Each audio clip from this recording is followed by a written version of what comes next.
미국 주가가 거품이 발생했다. 올해 우리 개인들이 미국 주식을 해외 주식한테 92%더라고요. 자금이 한 군데로 너무 몰리면은 반드시 그 부작용이 일을 거거든요. 달러 인덱스가 하락할 때 미국 주가보다는 신흥시장이나 우리 코스피가 S&P 500보다 상대적으로 수익률이 좋거든요. 미국 주가 서서히 이거 조정 국면에 들어서지 않을까. 서서히 저는 분산해야 된다고 생각하고 있습니다.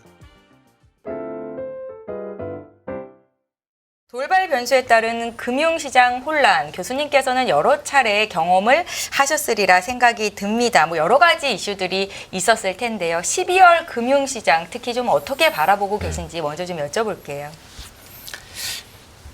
예, 우선 제가 지난번 한 달에 한 번씩 여기 나오는데요. 네. 지난번에 나와가지고 12월 주식시장 괜찮을 것이다. 네.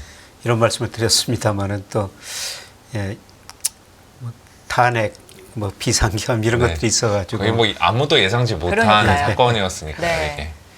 예, 그런데 과거에는 제가 별명이 닥터 둠이라는 것처럼 제 모델에 이런 거 어려운 사건이 있었으면 좀 나았었거든요. 근데 이번에는 전혀 제 모델에 네. 예, 나오지도 않고요. 그래서 제가 정말 예상할 수 없던 일이 네, 발생했습니다. 맞습니다. 네. 그래서 제가 예상한 것보다 훨씬 더 12월이 지금 안 좋게 시작했는데요. 예, 그런데 불확실성이 조금씩은 해소되는 것 같습니다. 예, 그러면서 주가가 점차 이제 안정을 찾아가지 않을까.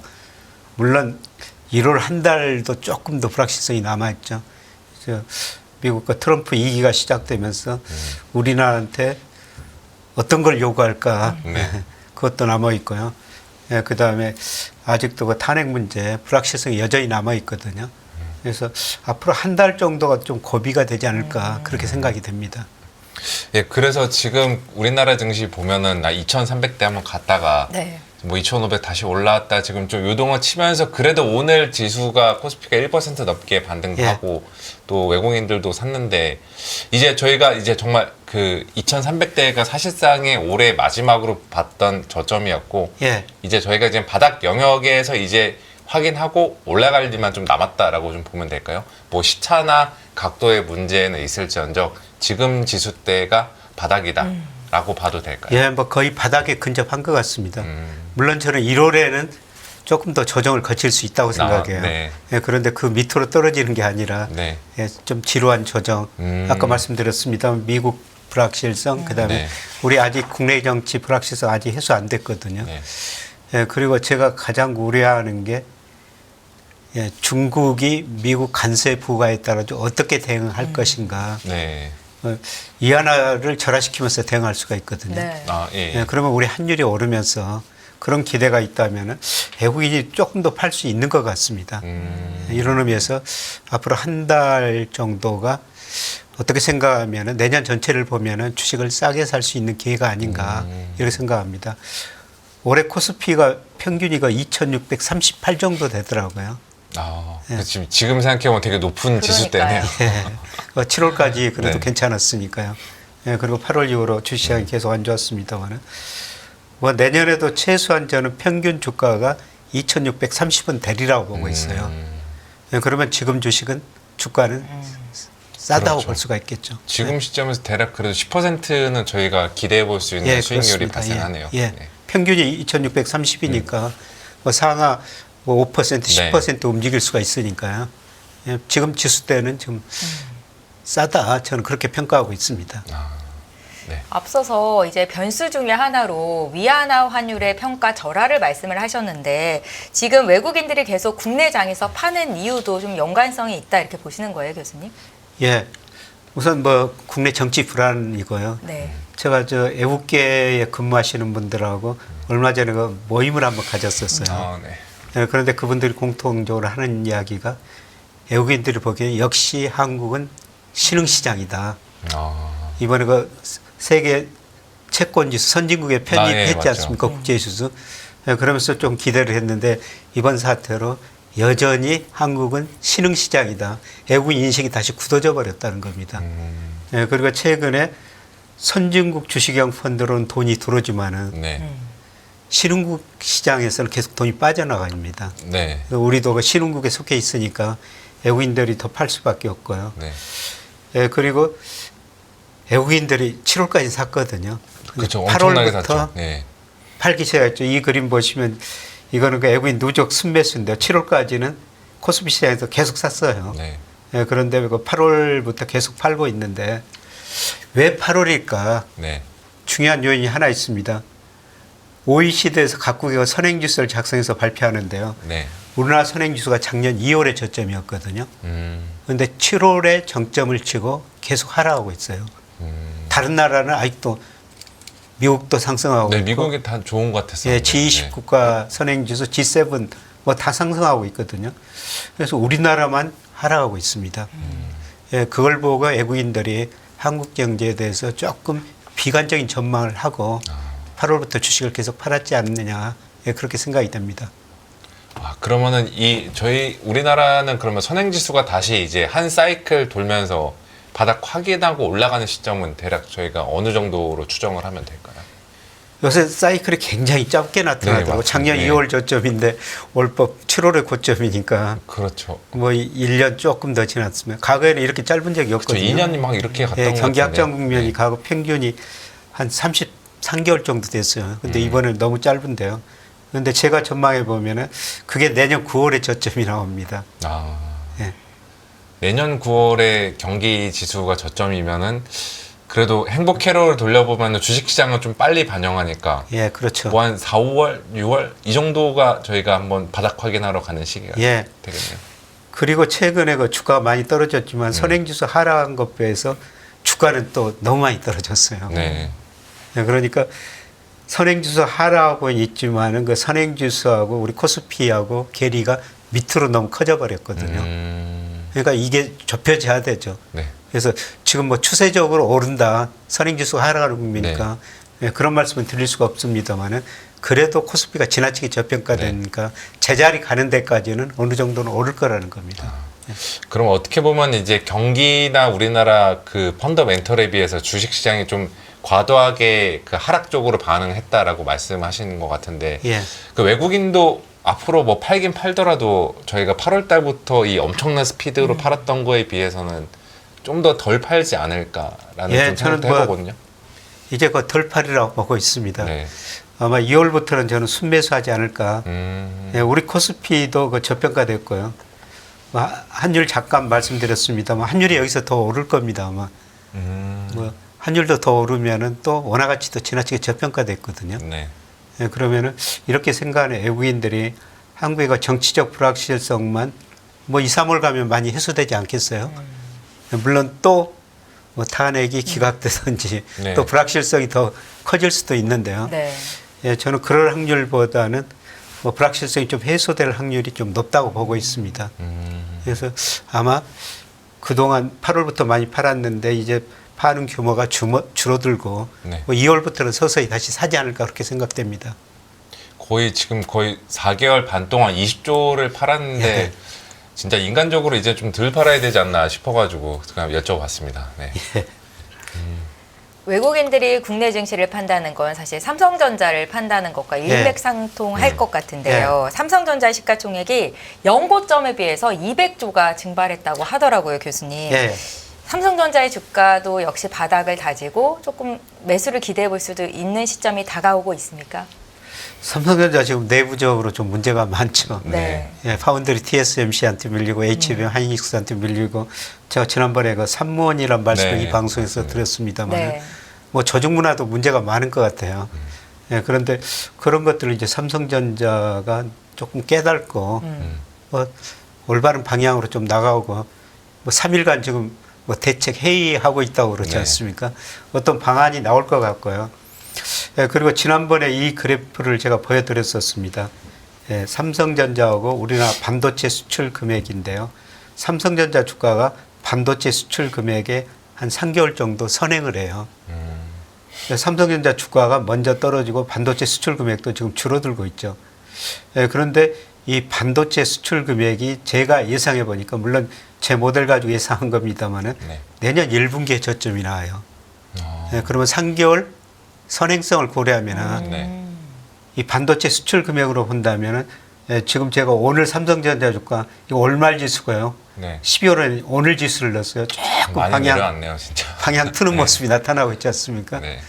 네, 저는 뭐 삼성전자 주가가 서서히 그 저점에서 탈피하는 과정이 앞으로 전개될 것이다 이렇게 보고 있습니다.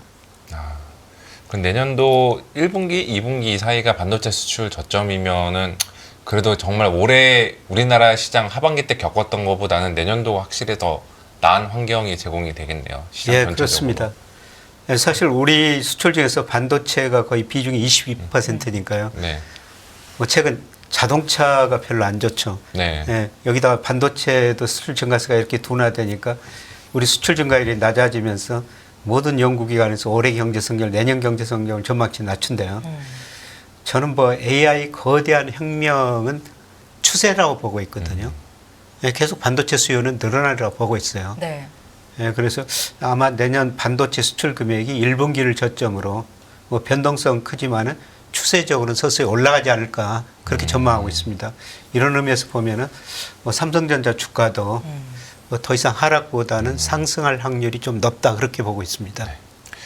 저희가 이제 국내 증시와 비교하게 되는 게 미국 증시인데 항상 이제 앞으로는 어느 쪽에 비중을 더 두는 게 수익률 측면에서 좋습니까라고 질문을 드렸던 것 같은데요. 최근에 미국 증시 상황을 보면 다우존스 지수가 지금 9거래일째 하락세를 보이고 있다고 네. 하고 기술주도 뭐 다 가는 게 아니라 특정 몇몇 종목들 위주만 고가가 나오고 있는데 이런 테슬라만 현상에 대해서 갔죠, 거의 네, 진짜. 거의 그렇죠. 어떻게 좀 해석을 하고 계실까요, 교수님? 그 다우 30 종목 중에서 가장 많이 떨어진 게 유나이티드 헬스그룹이라고 네. 그게 많이 떨어졌더라고요. 이게 뭐 CEO 문제도 있었고 네. 예, 그다음에 트럼프가 어떤 정책을 펼칠까 이런 불확실성 때문에 그게 많이 떨어지면서 다우지수가 떨어졌던 것 같은데요. 예, 그런데 특히 그 엔비디아도 요새 주가 시원찮더라고요. 예, 시원찮지 않습니까? 뭐 애플도 그렇고요. 네. 요새 미국에서 테슬라만 그렇죠. 예, 계속 좀 오르고 있는데요. 이런 거 보니까 미국의 대표적인 우량주들이 그 조정을 보이고 있는 거 보니까 예, 내년 미국 경제에 대해서 좀 우려하고 있지 않느냐. 예, 그렇게 지금 보고 있는 것 같고요. 근데 무엇보다도 저는 미국 주가가 가대평가된 것 같습니다. 예, 대표적 이 그림 보시면 S&P 500 배당 수익률인데요. 예, 어제 기준으로 1.21%예요. 이게 언제적이냐면은 예, 2000년 IT 거품 붕괴될 때 네. 그때하고 거의 그 비슷한 수준까지 왔거든요. 그러니까 분모에 있는 주가가 너무 네. 많이 올랐다는 겁니다. 그렇죠. 배당금에 비해서. 그래서 이런 걸 볼 때 미국 주가가 지나치게 가대평가되지 않느냐 이렇게 보고 있고요. 지금 SM 저 배당 수익률 이외에도 PER도 지금 높은 수준이죠. 밸류에이션. PR도 그 실러 PR 보면은 네. 38배입니다. 예, 장기 평균이 한 17배거든요. 아, 엄청 벗어나 있네요. 예. 그래서 이런 PR이나 배당 수익률 보면은 미국 주가가 거품이 발생했다. 물론 거품이 더 확대될 수 있지만은 네. 요새 그 다우지수 하락하는 것 보고 또 S&P가 좀 조정 보이고 네. 최근에 나스닥만 많이 올랐는데요. 그렇죠. 예, 일부 종목만 오르고 미국 주가 서서히 이거 조정 국면에 들어서지 않을까. 예, 그리고 예, 중장기적으로는 달러 인덱스는 저는 하락하리라고 보고 있는데요. 네. 달러 인덱스가 하락할 때 미국 주가보다는 신흥시장이나 우리 코스피가 S&P 500보다 상대적으로 수익률이 좋거든요. 예, 그런데 오늘 한 경제신문 보니까 올해 우리 개인들이 미국 주식을 해외 주식한테 92%더라고요. 예, 뭐 엄청나게 샀어요. 네, 예, 중국 주식 0.7%. 예, 미국 주식만 92%인데요. 네. 근데 제가 뭐 주식시장을 오래 그 지켜보면서 깨달은 거는 자금이 한 군데로 너무 몰리면은 반드시 그 부작용이 있거든요. 네, 예. 저도 동의합니다. 예, 그래서 지금 미국 시장으로 우리 투자 자금이 한쪽으로 너무 몰리지 않을까. 예, 서서히 저는 분산해야 된다고 생각하고 있습니다. 이거 말씀하신 부분은 체감이 되는 게 네. 우리나라 증시에서도 그 개인 투자자분들이 한국을 사는 게 아니라 한국에 상장된 미국 ETF를 엄청나게 사더라고요. 예, 예. 국내에서도 미국 사는데 지금 이렇게 쏠림 현상은 저도 개인적으로는 한번 언와인딩 그 되돌림이 될 거다라고 보고 있거든요. 저희가 이제 걱정이 되는 건 이거 같아요. 미국이 조정을 받으면은 한국 온전할까 이거에 대해서 그러니까 한국 증시가 온전할 수 있을까 이 부분은 어떻게 좀 생각하십니까? 예, 제가 아까 저 외국계 IB들 이코노미스트와 만났다고 말씀을 드렸습니다만은 그분들도 공통적인 의견들이더라고요. 자기 고객들한테 미국 주식 비중 좀 줄이려고 네. 이야기해야 되는데 계속 올라보니까 두렵다는 거예요. 예, 그래서 함부로 지금 이야기하기를 못하는 상황이라는 겁니다. 물론 그 미국 주가가 떨어지면 우리 주가도 같은 방향으로 움직여요. 네. 예, 그런데 우리 주가는 지나치게 저평가되어 있기 때문에 하락할 때는 덜 떨어지고 이제 미국 주가가 뭐 박스권에서 올라갔다 떨어졌다 할 텐데요. 그 박스권 떨어질 때는 우리 주가가 상대적으로 덜 떨어지고 올라갈 때는 우리 주가가 저 이상 많이 오르리라 보고 있습니다. 예. 어쨌거나 비중 조절이 반드시 필요한 시점이다라는 말씀이신 예, 거죠. 92% 이건 너무 많다는 겁니다. 예. 늙어 자금이 한쪽으로 몰리고 뭐 분위기가 한쪽으로 몰리면은 부작용이 발생하거든요. 예, 대표적으로 그 2006년, 2007년에 우리 저 은행에서 주식형 펀드 캠페인 해가지고 주식시장으로 엄청난 돈이 몰렸고요. 조 단위로 막 물렸던 거 기억이 그때 나는데. 예. 주식형 펀드가 144조까지 갔었어요. 아, 지금 상상도 못하는 금액이네요. 예. 그리고 그게 72조까지 떨어졌었는데 그 사이 주가 폭락했었죠. 예, 그리고 이번 저 바로가 2001년에 소위 그 동학 개미 운동이라고 그래가지고 네. 이때도 주식시장으로 돈이 많이 몰렸지 않습니까? 이렇게 한쪽으로 예, 몰리면은 반드시 그 부작용이 발생합니다. 제가 보기에는 지금 미국 쪽으로 너무 많은 자금들이 몰리고 있는 것 같아요.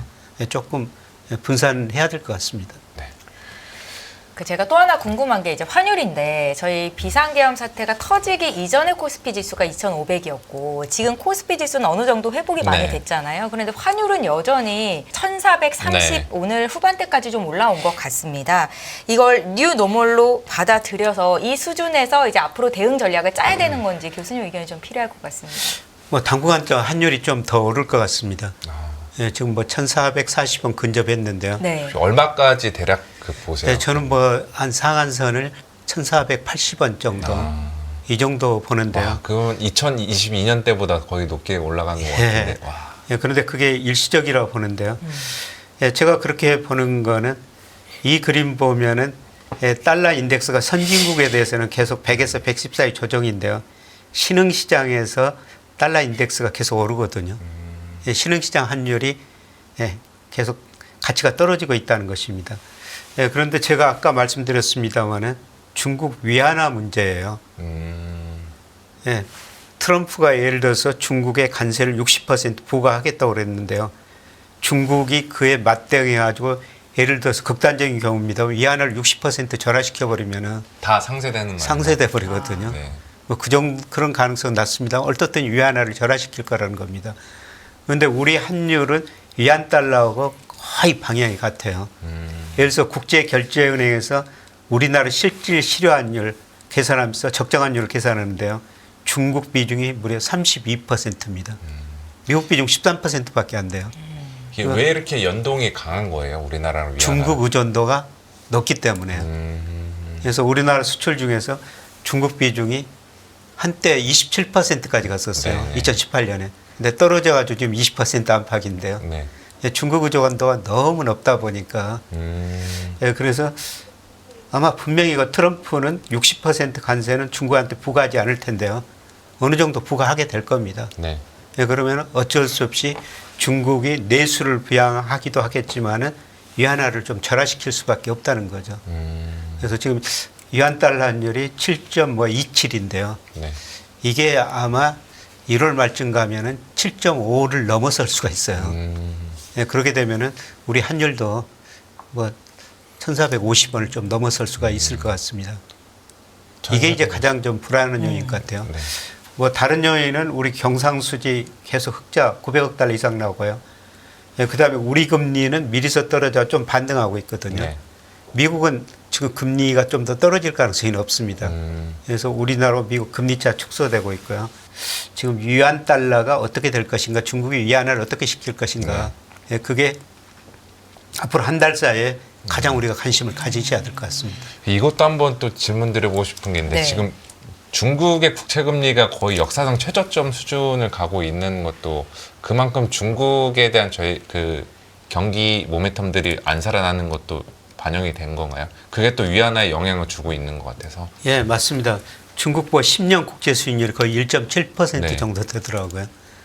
예, 중국 소비자 물가가요.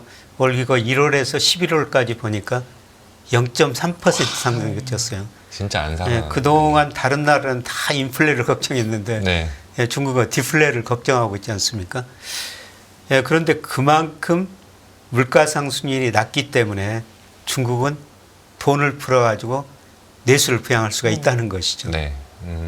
그래서 오히려 저는 중국 경제에 대해서는 조금 더 긍정적으로 생각해야 된다. 아. 예, 중국의 M2 증가율 보니까요. 최근에 그 11월 보니까 그동안 6%에서 지금 거의 8% 근접하고 있거든요. 11월 보니까.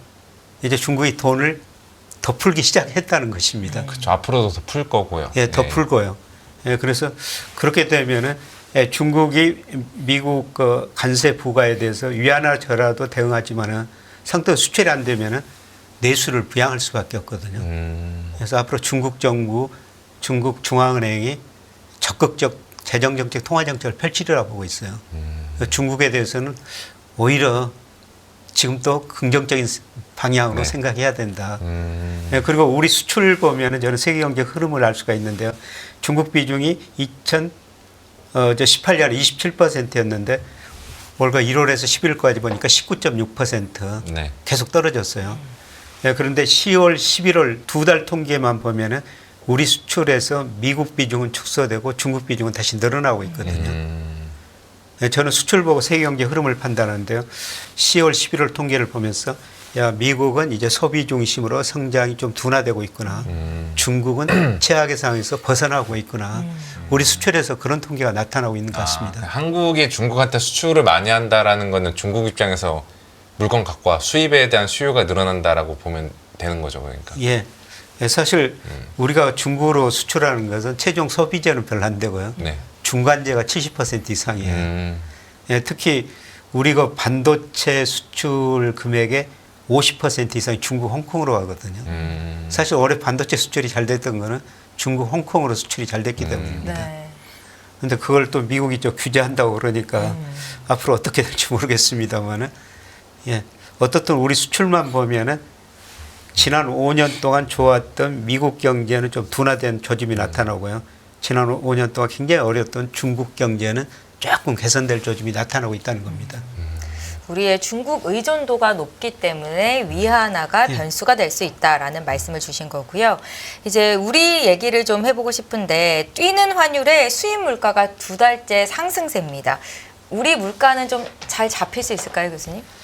오늘 한국에서 물가 안정 뭐 대책 이런 걸 발표를 네, 했더라고요. 그렇죠. 근데 뭐 제 전망치하고 거의 비슷한데요. 지금 우리 소비자 물가 헤드라인인데 10월에 1.3%였습니다. 11월에 1.5%인데요. 예, 그런데 1.3%가 저점이었던 것 같습니다. 예, 그리고 상승률이 약간씩 높아지는데 내년 연평균은 1.9%예요. 한국은행이 내년 1.9% 이 정도 예상했는데요. 뭐 2%에 접근해 간다. 2%면은 한국은행 통화정책 목표가 2%니까 물가는 굉장히 안정될 수가 있죠. 그렇죠.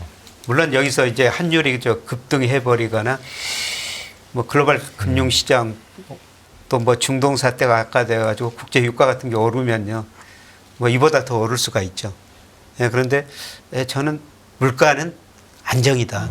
예. 아무리 그런데 환율을 오르고 수입 물가가 올라간다고 하더라도 그만큼 국내 내수가 그렇죠. 이축돼 가지고 수요가 이축됐다는 거죠. 예.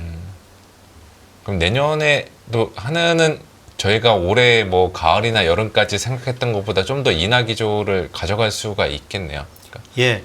어제 저 국회에서 재정위원가 뭔가 국회의원들이 그런 질문을 했더라고요. 긴급 통화정책 방향 회의를 결정해가지고 기준금리를 내릴 거라는 소문이 있는데 한국은행 총재한테 네.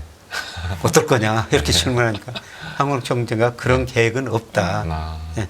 그러면서 지금 한국은행 총재가 차마 통화정책 효과는 그렇게 크지 않거든요. 왜냐하면 우리 가계부채, 기업부채가 너무 많으니까 금리를 내리더라도 과거처럼 소비 투자는 많이 안 늘어날 거예요. 네. 예, 그래서 재정 역할, 추경을 빨리 편성해야 네. 된다. 이런 이야기를 많이 하고 있지 않습니까? 예, 그런데 한국은행도 저 금리를 더 인하해야 된다고 생각하고 있고요. 이게 제가 소위 이론적인 테일러 준칙에서 적정금리를 추정해 본 겁니다. 근데 지금 4분기에 2.3%가 나와요. 적정금리가. 예, 그만큼 물가상승이 낮아지고 우리 경제성장을 낮아지고 있다는 건데요. 예, 지금 3%가 적정금리보다 높죠.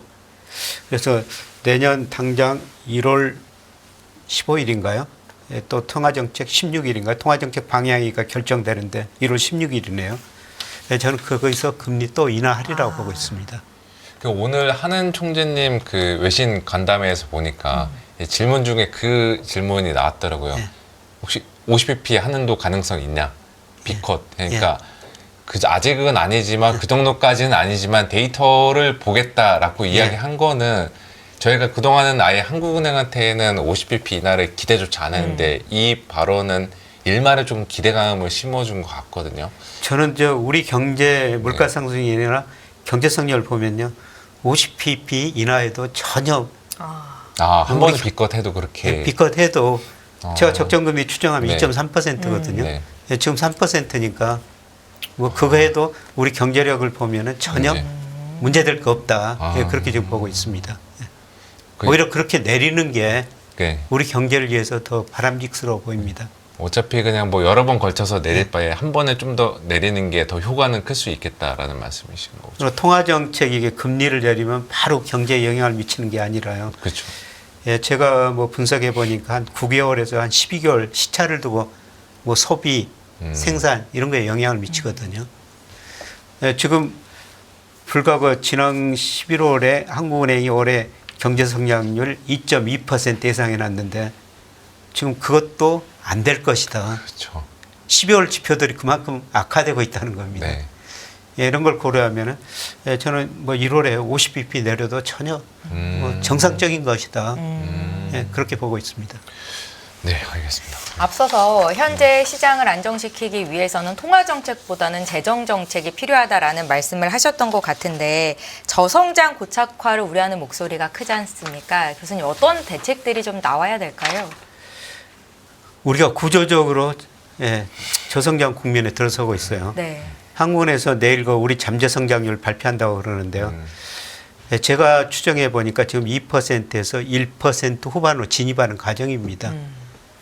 예, 그리고 우리 저 기업 부채 GDP 대비 1분기 기준으로 112%, 가계 부채 GDP 대비 92% 세계에서 가장 높은 수준이에요.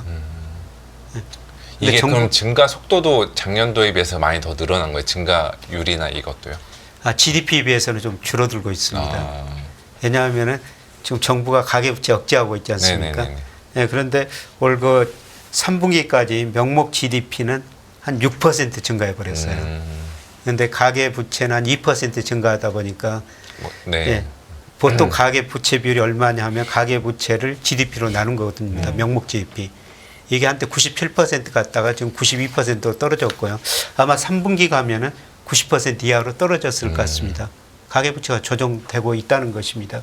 그런데 아직도 가계부채가 높고, 그런데 정부 부채는 뭐 1분기 기준으로 45% 아마 지금 뭐 48% 근접했을 것 같은데요. 세계에서 제일 낮은 쪽이에요. 정부가 쓸 수밖에 없습니다. 예, 그래서 지금 야당도 그렇고 그 다음에 한은 총재도 그렇고 우리 경제 상황을 봐서는 통화 정책보다는 재정 정책을 더 써야 된다. 그리고 올해 우리 경제가 2%좀 넘게 성장합니다만은 소비는 안 좋았는데 수출만 증가했거든요. 근데 최근에 그 수출 증가세가 둔화되면서 경제 성장을 더 낮아질 수밖에 없어요. 예, 정말 그 재정의 역할이 큰 것 같습니다. 예, 정부가 저는 빨리 추경 예산 편성해가지고 써야 된다고 보고 있습니다.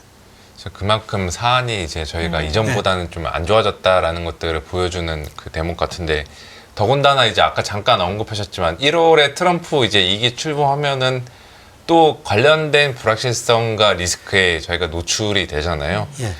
저희가 계속 내년에도 그 트럼프 때문에 좀 더 불확실성들을 계속 좀 높게 받아가야 될까요? 예, 불확실성이 높고요. 문제는 지금 우리 저 정부 정치 상황이 트럼프에 대응할 만한 그렇죠. 그런 지금 상황이 준비가 안 돼 있죠. 저는 빨리 그 정부에서 뭐 비상 뭐 경제 대책 이런 걸 마련해 가지고요.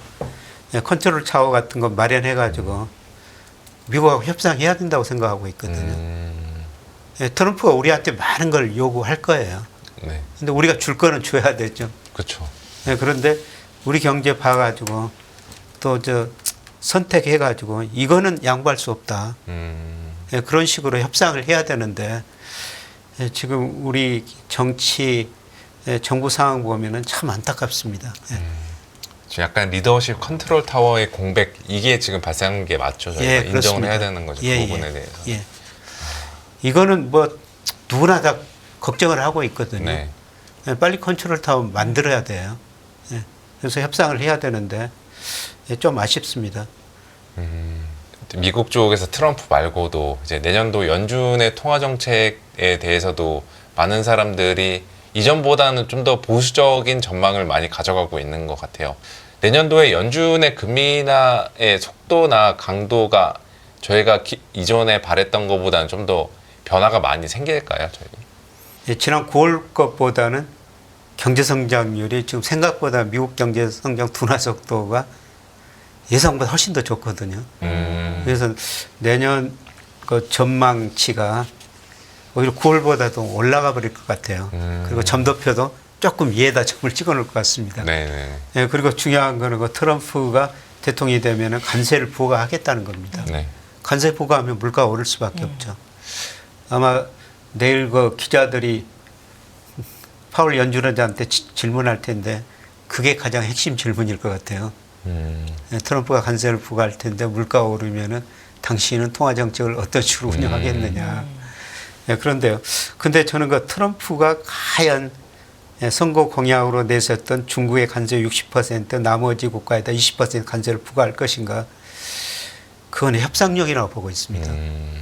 트럼프 일기 때 중국한테 그렇게 관세를 많이 부과했지만은 오히려 미국의 대중 무역 적자가 늘어나 버렸어요. 효과가 없었다라고 보면 되네요. 예. 그렇죠. 그러니까 중요한 거는 월마트에 진열된 상품의 약 48%가 중국산이라는데요. 그걸 미국서 만들 수가 없다는 거죠. 그렇게 싸게. 중국에서 어떨 수 없이 수입할 수밖에 없다는 겁니다. 그래서 그렇게 관세를 부과할 가능성이 낮고요. 그다음에 이 그림은 제가 이거 테일러 준칙에 했다 이론적으로 적정금리를 추정해 보는데 아까 우리 적정금리가 낮다고 말씀드렸습니다. 미국도 지금 제가 추정해 보니까 3.9% 나와요. 지금 내리면 4.5%지 않습니까? 네. 그래도 높다는 겁니다. 그리고 내년 그 블룸버그에서 콘센서스 예상하는 미국의 경제 성장률, 미국의 근원 개인 소비 지출 물가 상승을 고려하면요. 내년 적정금리가 3% 이하로 떨어져요. 내년도 3% 이하요? 예, 내년에. 그럼 그러면 지금 주식시장에서는 채권 시장에서는 내년도에 그냥 한 두 번 정도 더 내려서 4.0 이것까지만 생각하고 있는데 예. 거기서 한 100bp 정도는 열려 있다라고 예, 그렇습니다. 봐야겠네요. 예, 그런데 최근에 그 블룸버그 컨센서스도 보니까 네. 3.45%더라고요, 내년에. 내년 말에. 예, 저는 뭐 그 정도는 충분히 내릴 수 있다고 보고 있습니다. 예, 물론 미국의 이제 고용 물가 상승이 어떻게 되느냐. 예, 그런데 저는 내년에 미국 경제가 소비 중심으로 성장률이 둔화되리라고 보고 있습니다. 실제 대입과 잠재 지표 밑으로 떨어지고 있고요. 예, 그 다음에 근원 소비자 물가 상승률이 4분기에는 좀 반등하고 있어요. 예, 그런데 그거는 작년 4분기에 워낙 낮아졌기 때문에 네. 작년 4분기 그 기저효과라고 그러나요? 그런 것 때문에 4분기는 약간 반등하는데 내년 들어와서 미국 소비자 물가 상승률이 근원 물가 상승이 거의 2% 접근하리라고 보고 있습니다. 그래서 미국이 내년에도 금리를 계속 인하할 수밖에 없을 것이다. 그래서 4.4% 10년 국채 수익률이 지금 거기 안팎에서 움직이고 있는데요. 저는 트럼프가 미국 채권 살 기회를 주고 있다. 그렇게. 그럼 금리가 지금 이제 4.4%에서 올라갈 여력은 별로 없고 예. 이제 내려갈 쪽으로 더 여력이 힘이 실려 많다는 있다. 겁니다. 예, 지난번에 거의 7%까지 떨어졌다가 다시 4.4%로 네. 신용성이 올랐는데요. 뭐 내년은 저는 3.7% 이하로 보고 있거든요.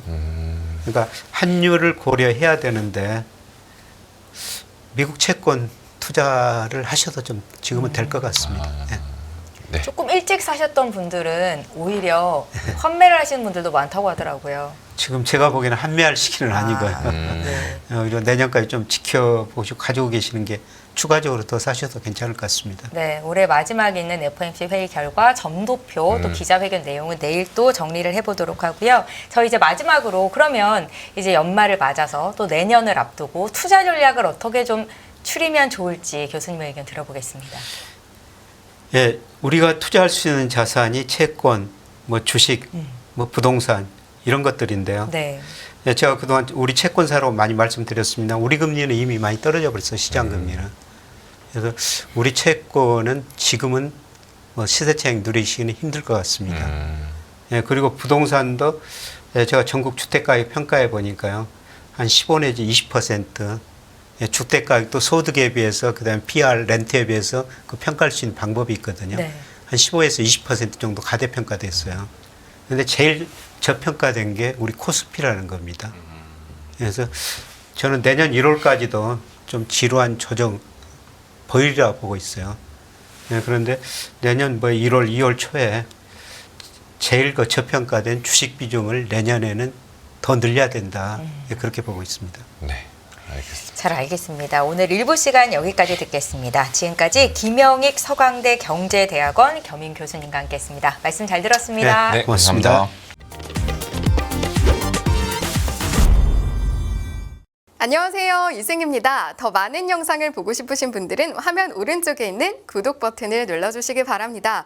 그리고 영상을 보시면서 좋아요는 필수인 거 아시죠? 항상 인포맥스 라이브를 사랑해 주셔서 감사합니다.